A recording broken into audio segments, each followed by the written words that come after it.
Ana Bárbara se tornou exemplo de força da mulher do Cariri e hoje a nossa convidada é a Ana Moésia, lá de Missão Velha. Ela é fundadora da AMA Cariri, que é uma instituição que tem como luta a causa autista aqui na região. Ana Moésia, bom dia. Bom dia, Paulo. Primeiro eu gostaria de parabenizá-la pelo trabalho que você vem desenvolvendo com afinco e que a gente sabe que é um trabalho muito duro e é um trabalho que próximo ano completa 10 anos. Então queria que você falasse primeiro o que é que te motivou a lutar pela causa autista aqui na região do Cariri. Bom, Paulo, bom dia a todos, né? Para mim, assim, a motivação principal foi justamente enfrentar o autismo na nossa família, né? Na nossa casa. Então, meu filho, Pedro Igor, né, atualmente está com 15 anos de idade e ele foi diagnosticado aos 2 anos. Então, a partir do momento que nós começamos a vivenciar dificuldades de conseguir terapias, né?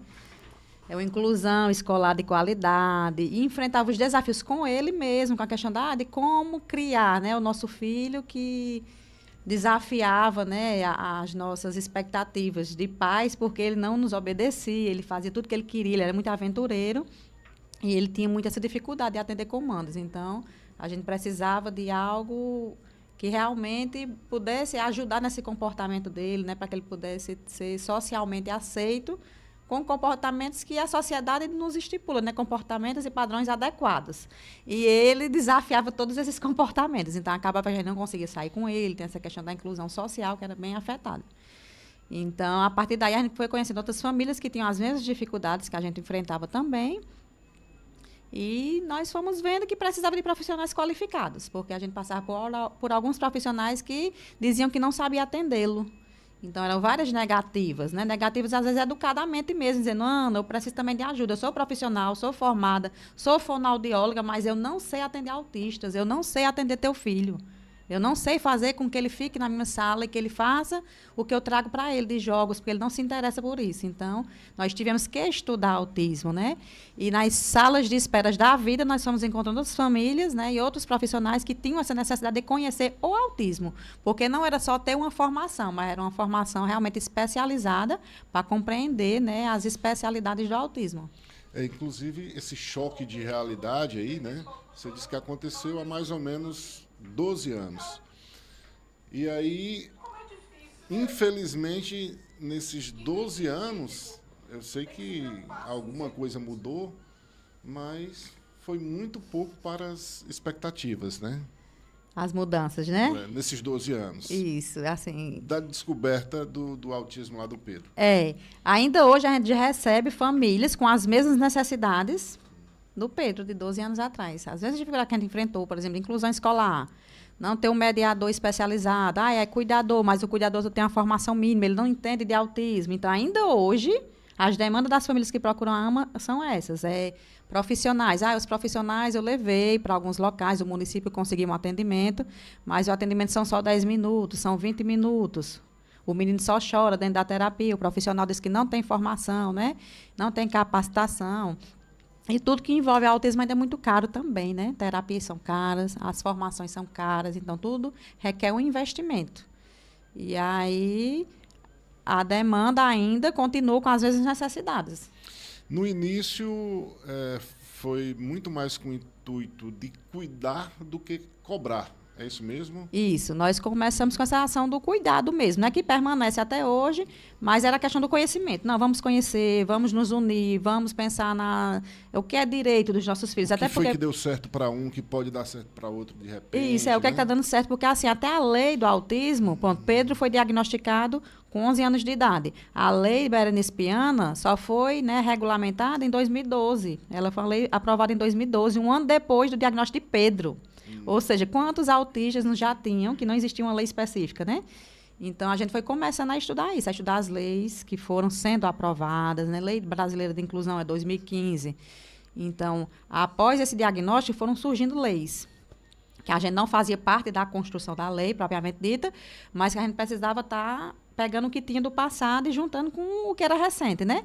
E aí fomos passando para a questão da luta pelos direitos também, né? Saindo um pouquinho só do cuidado. Ai, minha gente, nós estamos sendo muito assistencialistas, só preocupadas em conversar sobre o assunto, mas sem ter realmente aquela base legal que pudesse determinar realmente o que era o direito dessas famílias, né? Que não fosse coisas superficiais. Porque as famílias iam se angustiando também. Elas tinham conhecimento, mas não sabiam como lutar por aquilo, né? Até porque, assim, essa questão do cuidado exige uma dedicação enorme, sobrenatural, na verdade, né? Eu fico imaginando, Ana Moésia, assim, como é que foi para você se dedicar à causa, já que ter um filho autista demanda tempo, né? Demanda essa coisa de cuidar. E aí, como foi, assim, a decisão de dizer, olha, eu tenho uma responsabilidade, eu tenho um papel, eu agora sou diretora de uma associação, eu tenho uma certa representatividade. Então, assim, além de me dedicar ao meu filho, eu vou ter que me dedicar também ao cuidado do filho dos outros. Então, assim, como é que foi essa decisão? Foi muito difícil ou não? Você, na hora, ou não foi uma coisa preparada, você já se viu, já estava lá? Como é que foi isso? Eu acho que foi acontecendo de forma assim, espontânea, justamente por esse conhecimento, mas eu acredito que essa questão que a gente fala muito hoje em dia, da rede de apoio, também favoreceu muito. Porque na nossa família, especificamente, né, eu tenho o pai do Pedro presente, que isso consideram-se raridade, né? Na AMA Cariri, na instituição mesmo, a gente tem várias mães solos, né? Várias pessoas que não têm esse suporte. E eu tive, desde o início, né? O Frank também se envolveu totalmente com essa criação do Pedro, dessa formação também, de também estudar. E a minha família, de uma forma geral, né? Mãe, minhas irmãs. Então, foi uma família que se envolveu totalmente. Então, eles diziam, vai, Ana, que eu fico com o Pedro. Então, eu tinha com quem deixá-lo em alguns momentos que eu precisei deixá-lo em vários momentos, né?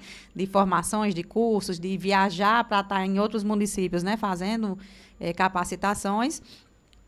E para mim foi importante isso, essa questão da família. Que é algo que a gente hoje em dia conversa muito lá na AMA, que é essa rede de apoio, que as famílias, né, as mães precisam dessas pessoas de apoio para justamente elas cuidarem delas mesmas, né? Porque são muitas mães adoecidas, né? Muitas famílias adoecidas por falta de suporte, porque o Pedro sempre exigiu muito da gente, né? Meu filho nunca foi um grau leve, como era chamado na época, né? Hoje em dia mudou a nomenclatura, níveis, né? Níveis de suporte, e o Pedro sempre foi do nível 3 de suporte, né? Ele é não verbal, não oralizado, ele tem dificuldades, né? de cognição.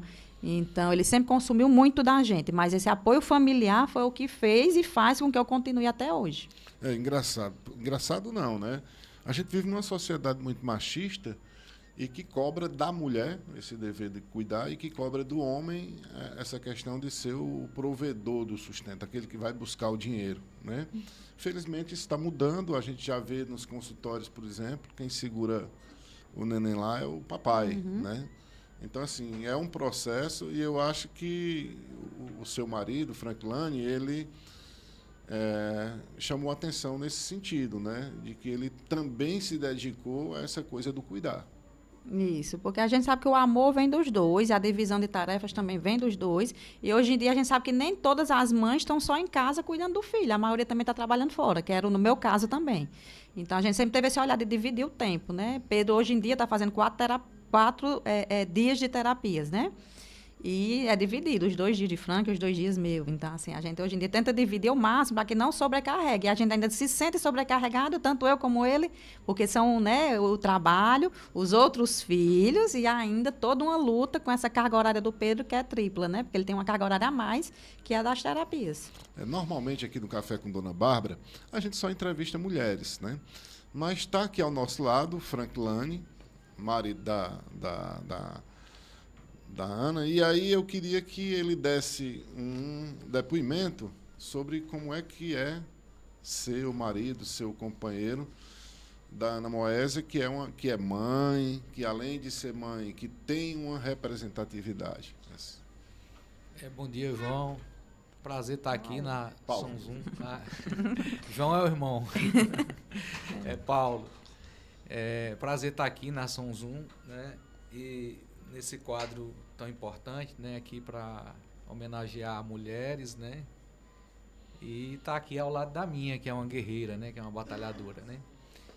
E que as mães de pessoas com autismo sempre são chamadas assim de guerreiras, mas na verdade são mulheres, né? Que têm todas as responsabilidades e obrigações das outras e mais ainda esse cuidado com a inclusão, esse cuidado com o tratamento do filho, né?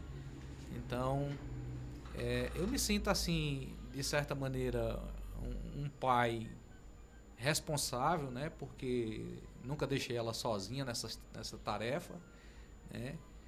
E sei que para o desenvolvimento do Pedro, essa divisão de responsabilidade de nós dois, ela tem sido a base, né? Tem sido muito importante em todos esses momentos, né? É isso aí. O mundo precisa de mais seres humanos com essa mentalidade. Mas, Ana Moésia, essa tarefa de cuidar realmente não é fácil e, por isso, também se cobra, né, políticas públicas, ações, né, das autoridades aí constituídas em relação ao autismo, né, à pessoa com autismo. E essas cobranças, elas têm atendido às expectativas, ou seja, elas estão tendo um retorno, ou ainda é um retorno muito pequeno para vocês, para as necessidades? Eu considero assim um retorno muito lento ainda, visto que eles crescem, né? Nossos filhos crescem. Então, do que a gente fazia, né, há 12 anos atrás para o Pedro hoje, muita coisa assim não foi conquistada ainda como a gente desejava. Então, a gente tem a consciência que realmente são lutas que demoram, né? Políticas públicas realmente precisa de toda uma burocracia que envolve várias pessoas, né? Várias vertentes, e aí a gente sempre faz pensando que o futuro é quem vai colher os frutos do que a gente está fazendo hoje. Então, eu não faço mais pensando no meu filho usufruir daquilo.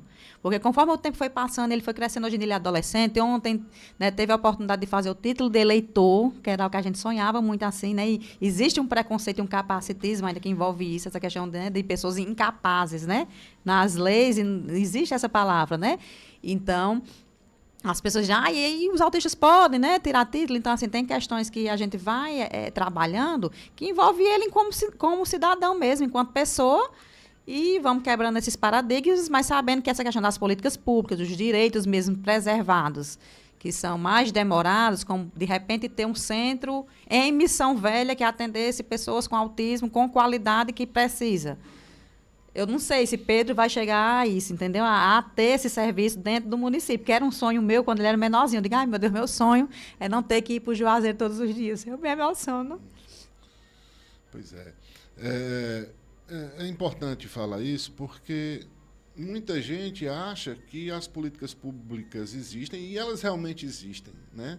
Mas elas nem sempre estão efetivadas, né? A política pública existe, o autista ele tem direito a um atendimento especializado, mas, na prática, quando a mãe vai procurar esse direito, o município não oferece. A lei diz que, quando o município não oferece, cabe ao Estado. E aí, muitas vezes, você precisa judicializar, ou seja, buscar na justiça esse direito que, infelizmente, não é oferecido pelo poder público. Assim, as responsabilidades vai passando de uma pessoa para outra. Quem não tem conhecimento fica perdido. Então, a gente tem vários autistas lá sem tratamento nenhum, na fila de espera há anos. E a gente sabe que quanto mais demora, né, mais difícil fica.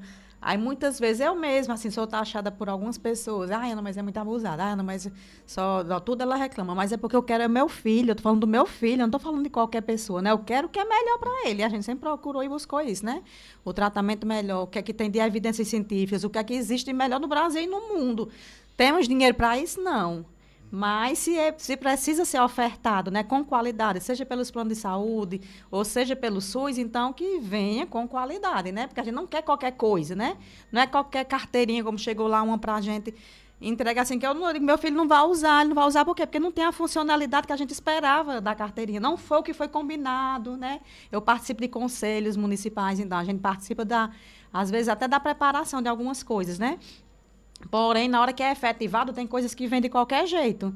Eles esquecem tudo o que foi dialogado com as famílias, o que foi dialogado com a associação, o que foi dialogado com quem entende um pouquinho que seja do assunto e faz qualquer coisa. Ou porque saiu mais barato, ou porque alguém lá que não entende entrou no meio, sabe? Aí tem coisa assim que às vezes deixa a gente um pouco desgastado e decepcionado por isso, porque é sempre as mesmas teclas, né? Que a gente vai batendo e tudo. E agora, tipo, a AMA foi evoluindo. E nessa evolução a gente via que a gente tem que mudar um pouquinho também. Então, hoje em dia, a gente luta muito pela essa questão mesmo da judicialização. Informando as famílias que procurem o Ministério Público. O próprio Ministério Público nos orienta, né? A gente tem promotores que já fizeram palestras para a AMA, que eles pedem isso, né? Que o povo tem que andar junto com o Ministério Público. Então, as demandas têm que chegar lá, né? Para eles cobrarem. Porque muitas demandas sequer chegam, né?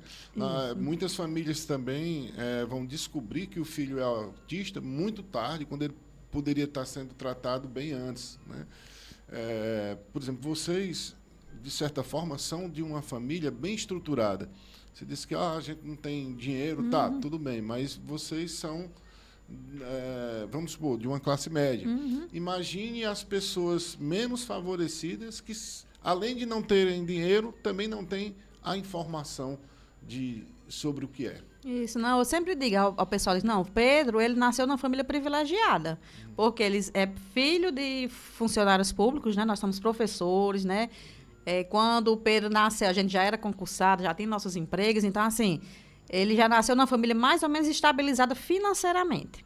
Aí, graças a Deus que ele também nasceu numa família que tem uma estabilidade emocional assim, essa questão de querer conhecer o que era o autismo e não ter preconceito com ele, aceitar, né? Desde ele pequenininho, já correr atrás do que ele precisava. Então, nesses pontos, eu sei que ele é privilegiado, ele tem plano de saúde, então a gente tem condição de levá-lo, né, para as terapias todos os dias, praticamente, são 4 vezes na semana. E ele faz 12 sessões por semana de terapias, né? Terapias dentro do que regulamenta a lei, que é 45 minutos cada sessão. Ou seja, ele tem uma qualidade de vida que a maioria dos autistas que estão na AMA hoje não tem. E que eu sofro, assim, com isso, sabe? Com cada mãe que chega para mim, mães que chegam lá chorando, né? Pai, né? São poucos, mas os que chegam lá, às vezes com o filho no colo, desesperado, porque recebeu o diagnóstico, e diz, eu não sei o que fazer, para onde eu vou levar, eu sou mototáxi, eu não tenho condições, né? E chega naquela busca mesmo, querendo um tratamento de qualidade e não consegue, porque foi para uma lista de espera que não tem dia nem hora para ser atendido. E existe um levantamento sobre quantos autistas na região do Cariri, sobre quantas famílias precisando desse atendimento? Na AMA Cariri fez um levantamento, né, fez uma pesquisa própria, né, e foram 697 pessoas que responderam à pesquisa. Então, todos, né, com diagnóstico, e envolve a região do Cariri. Porém, a gente não tem dados concretos dos municípios. Né? A gente não recebeu assim, dados concretos de quantidade de autistas por município, porque existem leis, né? A lei do censo autista, que alguns municípios já aprovaram essa lei na Câmara Municipal, mas ainda não foi feito esse censo, para a gente saber quantos são. Esses 697 não é sequer assim uma notificação oficial, né? Não, porque foi um levantamento que a AMA fez justamente para a gente ter dados para encaminhar para os ministérios públicos, a gente precisava fazer uma denúncia formal. O Estado, os municípios, eles não têm esse levantamento? Por não, exemplo, a maioria não divulgam ainda números, são números muito superficiais que a gente não sabe assim exatamente, não tem uma fonte. Por exemplo, recentemente Juazeiro do Norte colocou, Juazeiro, está até no Jornal do Cariri essa semana, Juazeiro atendeu 1.500 autistas. Aí não fica claro se foram atendimentos médicos, que tipo, um autista teve um atendimento com a fono, com a TEL, com a psicóloga, e juntou tudo e ficou nesses 1.500, ou se são 1.500 autistas que o município já catalogou que existe. Entendi. Tem dados assim que eu não consigo identificar. Numa reunião recente com a Secretaria do município de Crato, por exemplo, eles divulgaram o número de 1.800. 1.800. Na pesquisa da AMA, essa de 697, que foi no Cariri, né, só nos grupos de WhatsApp, só nas redes sociais que a AMA acompanha, né, 180 foram daqui do Crato. Dos 697, 180 foram aqui do Crato. E a secretária de Saúde, em reunião com o Ministério Público, afirmou que tinha em torno de 1.800 aqui no Crato. Ou seja, se fizesse essa relação, né, seria possível a gente dizer que aqui na região do Cariri tem quase 7.000 pessoas autistas, né?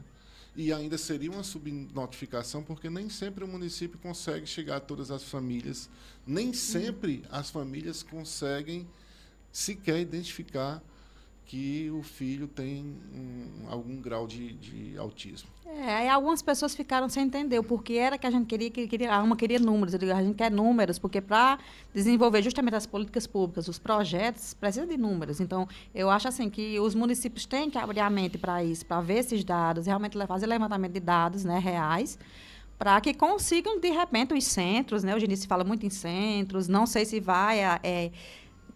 tudo que vier sempre vai ter, né? Algo que não vai ser, talvez não seja tão favorável, que não atenda todos, mas tem que vir, né? Tem que começar a ter investimento nos locais que já existem, também não pode acabar, né? Já existem vários locais que fazem atendimentos, né? Pelo SUS. Esses locais, eu acredito que precisa de investimento para eles manterem seus atendimentos, mas também que venham verbas, né? A nível estadual, a nível federal. E como a burocracia exige isso, a gente precisa de números, né? De dados concretos, para que esses projetos sejam realmente feitos, né? Qual é a maior demanda de judicialização hoje? É um tratamento especializado e... O tratamento multiprofissional, né? Porque geralmente a neuropediatra, aí uma das coisas é neuropediatra, porque falta, aí agora está tendo uma corrente grande. Psicopedagogo. Fono, TO, psicólogo, e que sejam, né, especialistas no autismo, justamente para não estar, discriminando os meninos e mandando para outros lugares porque não sabem atender, né? Que acontece muito isso. Certo. Vamos tentar entender aqui na prática. A AMA Cariri fica lá em Missão Velha e vocês são professores do município. Em Missão Velha, o município dispõe desses profissionais? Tem uma equipe de profissional, como existe em outros municípios. Só que a questão é justamente essa questão da demanda, que é o que todo mundo fala, né? Porque a demanda está só aumentando, aumentando. O que a gente está sentindo falta é justamente de aumentar a quantidade de profissionais, porque a equipe que tem lá, multiprofissional, né, que em Missão Velha foi uma das pioneiras até essa equipe, né? Desde a fundação da AMA, que houve, né, um movimento também lá na promotoria, em 2015, e desde lá que existe essa equipe de multiprofissional em Missão Velha, que tem psiquiatra, fono, TO, psicólogo, mas parou no tempo. Naquela época, em 2015, eram 9, né? Foram os primeiros 9 que iniciou, que eram 9 autistas, né? E essa equipe não tem sido ampliada. Então, acaba que aumentou um psicólogo, aumentou aqui um psiquiatra, aí muda a gestão, aí muda algumas coisas, mas o número da lista de espera está só crescendo. Então, lá o número assim, da lista de espera é imenso, porque não consegue dar esse suporte, né, para todo mundo que está chegando, que realmente é muitos casos chegando, né, a todo momento agora. As demandas judiciais são principalmente de educação e saúde, não é isso? Geralmente é, educação e saúde. Vocês, como professores, vocês são professores da rede pública? Eu sou pública municipal, franca e pública estadual. Pronto.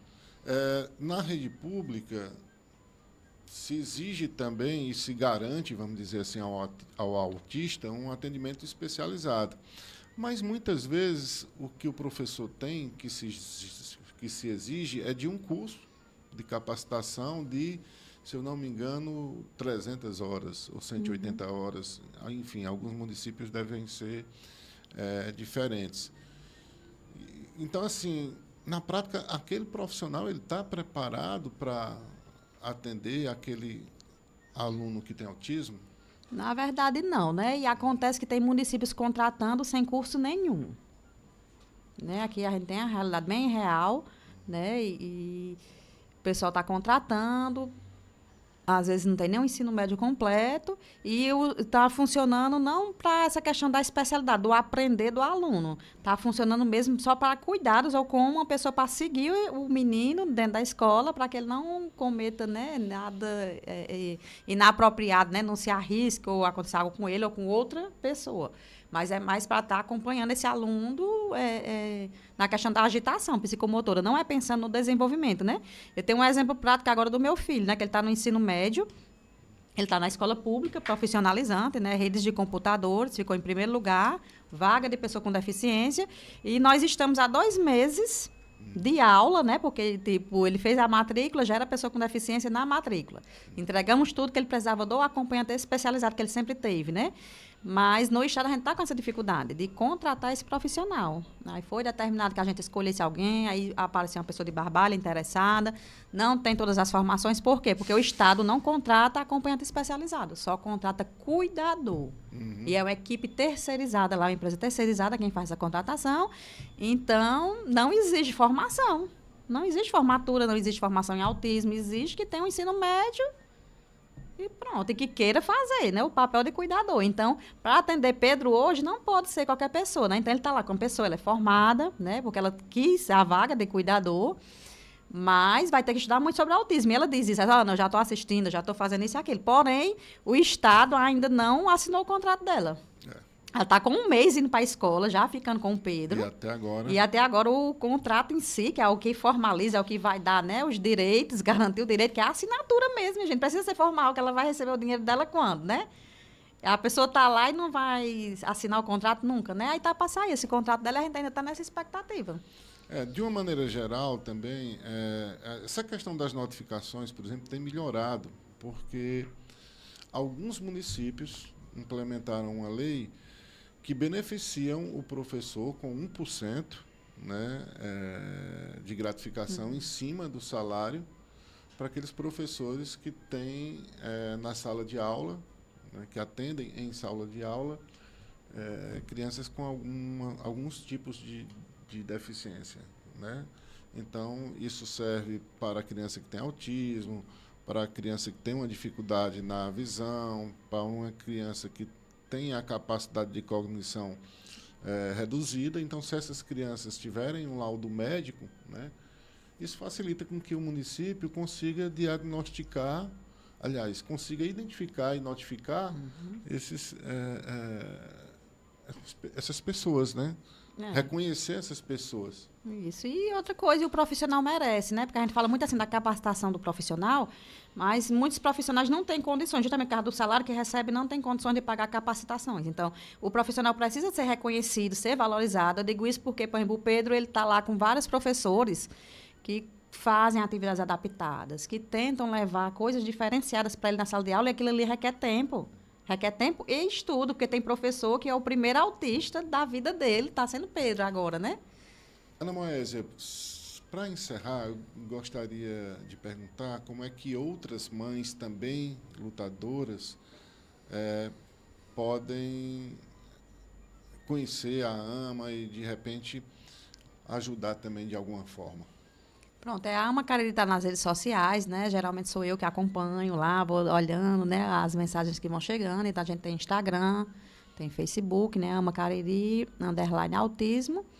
E aí pode estar entrando em contato, manda uma mensagenzinha lá que a gente vai, né, passando o WhatsApp, colocando nos grupos, né, do Cariri, que geralmente na região do Cariri a gente tem vários grupos do WhatsApp, e vai combinando, né, os encontros na associação, que lá a gente tem também atendimentos presenciais, mas é sempre com horário marcado, é tudo organizadozinho para ninguém chegar lá e dar a viagem perdida, ou então ficar esperando e não ter o serviço, né? Então, só procurar AMA Cariri que você encontra facinho, né, e entra em contato. Ana Moésia, mais uma vez, muito obrigado pela participação. Se você quiser falar alguma coisa, pode ficar à vontade. Eu que agradeço, né, a oportunidade e o espaço, e fico feliz, assim, né, que você tenha esse olhar, que outras pessoas que estejam, né, nos assistindo hoje, que tenham também esse olhar de propagar, né, sobre o assunto, porque a gente precisa ainda de muita ajuda, não só financeira, né, não é essa ajuda só financeira, mas de realmente conscientização, das pessoas saberem o que é e respeitar, né, todos os autistas. Muito obrigado, então. Obrigada.